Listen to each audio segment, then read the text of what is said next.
Sandeep mathematics institute में आपका स्वागत है। मैं संदीप आज आपको क्लास 11th के कॉनिक सेक्शन शंकु परिच्छेद नामक चैप्टर के बारे में आपको बताऊंगा, जो 4 पार्ट में डिवाइड है: वृत्त, परवलय, दीर्घवृत्त, अतिपरवलय। तो पहले मैं शुरू करता हूं वृत्त से। सर्कल। तो वृत्त किसे कहते हैं? वृत्त किसी निश्चित बिंदु से समान दूरी पर स्थित बिंदुओं का बिंदुपथ कहलाता है। तो वृत्त का मानक समीकरण: यदि वृत्त के केंद्र और त्रिज्या गिवन दी जाए तो वृत्त का मानक समीकरण होता है x minus H square plus Y minus K square equal R square, जहाँ c उस वृत्त का केंद्र h कामा k और त्रिज्या r है। यदि वृत्त का केंद्र ओरिजिन हो अर्थात मूल बिंदु हो 0,0 हो तो वृत्त का मानक समीकरण कहलाता है X square plus Y square equal R square. कुछ विशेष बिंदु देखते हैं। तो यदि वृत्त एक्स अक्ष को स्पर्श करता हो, यदि वृत्त एक्स अक्ष को स्पर्श करता हो, उस कंडीशन पर वृत्त का जो केंद्र है h कामा k, तो वो k वृत्त की त्रिज्या कहलाती है, अर्थात हम त्रिज्या r की जगह k रखेंगे। तो X minus H square plus Y minus K square equal K square लिख सकते हैं इसको। ठीक है। नेक्स्ट, वृत्त y अक्ष को स्पर्श करता है। यदि वृत्त y अक्ष को स्पर्श करता है तो वृत्त के केंद्र यदि x कामा h कामा k है तो उस कंडीशन पर वृत्त की त्रिज्या हम h लेंगे, अर्थात इसकी भुज लेंगे।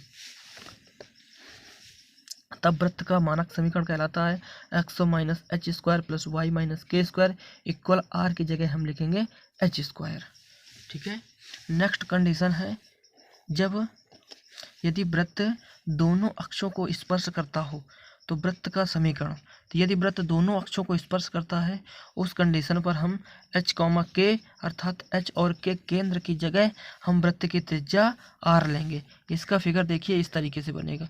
जब ये दोनों केंद्रों को स्पर्श करता है इस तरीके से, तो ये क्या हो जाएगा, ये भी r, ये दोनों इक्वल हैं तो ये r कामा r हो जाएगा, अर्थात वहाँ पर केंद्र हो जाएगा।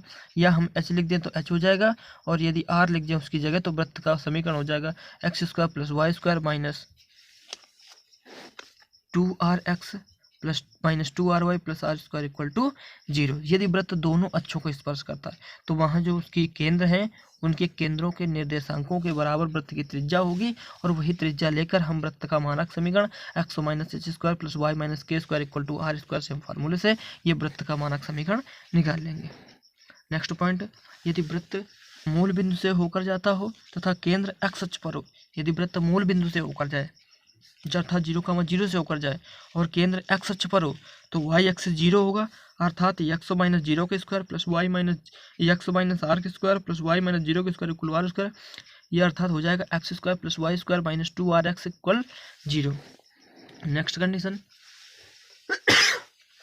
यदि वृत्त मूल बिंदु से जाता हो तथा केंद्र वाई अक्ष पर हो तब वृत्त का समीकरण। तो वाई अक्ष पर ये 0 और आर त्रिज्या, तो एक्स माइनस 0 के square plus Y minus K square equal R square. तो X square plus Y square minus 2ry equal 0। ये जो हमने सारी कंडीशन बनाई ये कंडीशन बहुत इंपॉर्टेंट है, इन कंडीशन से ही सवाल फंसेगा आपको। तो ध्यान से देखिए, इन कंडीशनों को एनालाइज करिए। अगर दोबारा समझना है तो वीडियो को पॉज करें, इनको लिखें अपनी कॉपी में और फिर से दोबारा समझें। चलो आगे नेक्स्ट चलते हैं आगे नेक्स्ट पॉइंट पर। अब देखते हैं कि अगला पॉइंट क्या है कि जब दो वृत्त स्पर्श नहीं करते, अर्थात जब दोनों वृत्त दूर दूर हैं, तो इसका केंद्र C1 इसका केंद्र C2 इसकी त्रिज्या R1 इसकी त्रिज्या R2, तब कंडीशन क्या होती है कि केंद्रों के बीच की दूरी अर्थात C1 और C2 is greater than R1 और R2। अर्थात जब दो वृत्त एक दूसरे को स्पर्श नहीं करते तो उनके केंद्रों के बीच की दूरी उनकी त्रिज्याओं के योगफल से ज़्यादा होती है।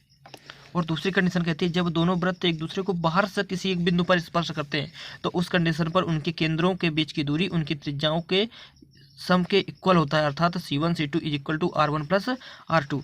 जब दोनों वृत्त अंदर से स्पर्श करते हैं तो C1 और C2 अर्थात केंद्रों के बीच की दूरी उनकी बड़ी वाली त्रिज्या में छोटी वाली त्रिज्या सब्ट्रैक्ट कर दोगे, अर्थात C1 C2 equal to R2 minus R1, जो कि R2 बड़े वाले त्रिज्या है और R1 छोटे वाले त्रिज्या है। और जब दो वृत्त एक दूसरे को कट करते हैं तो उनकी त्रिज्याओं, उनके केंद्रों के बीच की दूरी का वर्ग उनकी त्रिज्याओं के वर्ग के योग के बराबर होगा। आगे अब ये वृत्त का मानक व्यापक समीकरण है। व्यापक रूप से में वृत्त को कैसे आप रिप्रेजेंट करोगे, तो व्यापक समीकरण वृत्त का होता है x² + y² + 2gx + 2fy + c = 0, जहाँ पर केंद्र -g, -f और रेडियस √g² + f² - c। तो -g और -f क्या है? g है x का गुणांक बाई 2 और f है y का गुणांक by 2, coefficient of x by 2, coefficient of y by 2। ये g और f है। आप g और f के मान यहाँ पे रखें और जो अचर है अर्थात कांस्टेंट है c, आप उसकी वैल्यू रखें। यहाँ से आप रेडियस निकाल लेंगे। ठीक है, अगले कंडीशन देखें वृत्त की, सर्कल की। यदि if g² + f² - c, g² + f² - c is greater 0, यदि g² + f² - c का वैल्यू 0 से ज़्यादा हो तो वृत्त की त्रिज्या वास्तविक होगी। वृत्त की त्रिज्या वास्तविक होगी अर्थात वृत्त वास्तविक बनेगा। दूसरी कंडीशन क्या कहती है?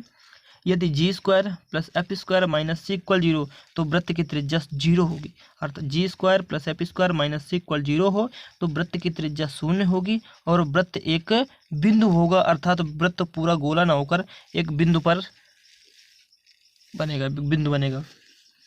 अगला पॉइंट है, यदि g² + f² - c is less than equal 0, अर्थात g² + f² - c की वैल्यू 0 से कम हो तो वृत्त की त्रिज्या काल्पनिक होगी, अर्थात वृत्त भी काल्पनिक होगा और इसको हम किसी एक्सिस पर ड्रा नहीं कर सकते, अर्थात इसको हम नहीं बना सकते। चलिए देखते हैं, ये सबसे ज़्यादा आपको मिलेगा, इस फॉर्म में ज़्यादा वृत्त का समीकरण मिलेगा। तो अगर कहे यदि वृत्त का समीकरण ax² + ay² + 2gx + 2fy + c के फॉर्म में हो तो सबसे पहले आप यहाँ से x² के साथ और y² के साथ जो कांस्टेंट लगे इनको हटाइए, तो अर्थात सबको a से डिवाइड कर दीजिए। तो ये हो जाएगा x² + y² + 2gx 2g/ax + 2fa/y + c/= 0। इस कंडीशन पर जो केंद्र हो जाएगा सो एंटर होगा, -g, a, -f, a होगा, जो त्रिज्या होगी, जो रेडियस होगी √g² + f²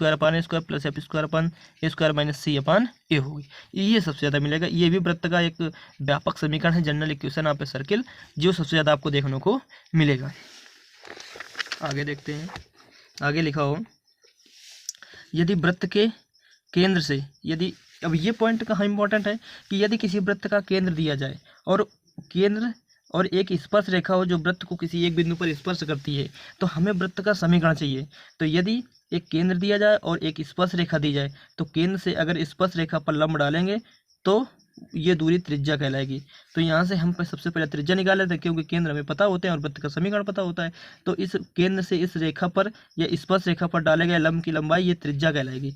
तो AH + BK + c/√a² + b², यहाँ से आप वृत्त की त्रिज्या निकाल लेंगे। जब वृत्त की त्रिज्या दी होगी तो वृत्त के मानक समीकरण x - h² + y - k² = r² से आप वृत्त का फॉर्मूला ज्ञात कर सकते हैं। ठीक है, इसका नेक्स्ट पॉइंट है कि जब वृत्त के व्यास के सिरे दिए जाएं, ये मान लीजिए वृत्त का व्यास है, diameter form of a circle, मतलब वृत्त का समीकरण एक डायमीटर था व्यास के रूप में। तो जब एक व्यास दिया जाए और उसके सिरे दिए जाएं, मान लीजिए इसका सिरे है x1, y1 और इसका सिरा है x2, y2। तो जब किसी व्यास के सिरे दिए जाएं तो वृत्त का समीकरण होता है x - x1 × x - x2 + y - y1 × y - y2 = 0। ये वृत्त का व्यास के जब सिरे दिए हों तब वृत्त का समीकरण होता है। तो अभी हमने ये वृत्त के जो भी इम्पोर्टेंट पॉइंट बन सकते थे हमने आपको बताया। ठीक है, और नेक्स्ट लेक्चर में हम आपको परवलय, दीर्घवृत्त तथा अति परवलय के इम्पोर्टेंट फार्मूले डालेंगे। तब आप एक काम करिए कि इन फार्मूलों को एनालाइज कीजिए और इनसे एक्सरसाइज आप सॉल्व करिए। जो क्वेश्चन ना आए हमें कमेंट करें। हमारे व्हाट्सअप नंबर 7860474781 पर आप क्वेश्चन डालें, हम आपको सलूशन देंगे। जय हिंद दोस्तों। अब नेक्स्ट लेक्चर में आपका स्वागत रहेगा। धन्यवाद। जय हिंद दोस्तों।